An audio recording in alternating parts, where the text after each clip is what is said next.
Hi there, Latin and Capstone 9 and 10.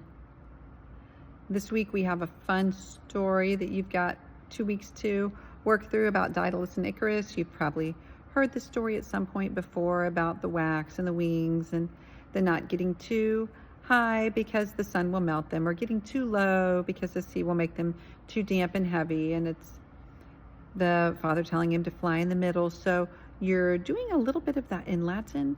There's going to be a few lines that are given to you over pages 192, 193, and 194. Lots of vocabulary is given to you because it's an authentic story that's in Latin that we're trying to translate. So you've got a lot of vocab there and a few questions to answer.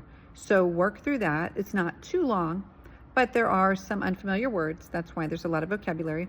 And then we work through some about the language.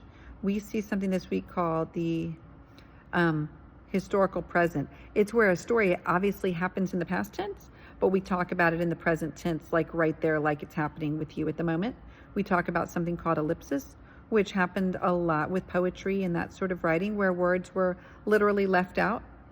And then we're going to do some practice in the language. So I want you to work on this story and at least get through numbers 2 and 4 of your practicing the language. However you're dividing up your work over the next 2 weeks, that is between you and your parent, whether you're working this week and off next week or vice versa. Do whatever works for your family, but make sure you're working on your Latin.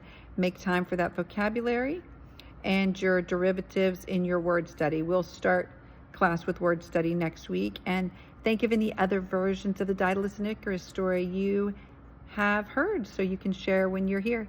Have a great break, and I'll see you soon.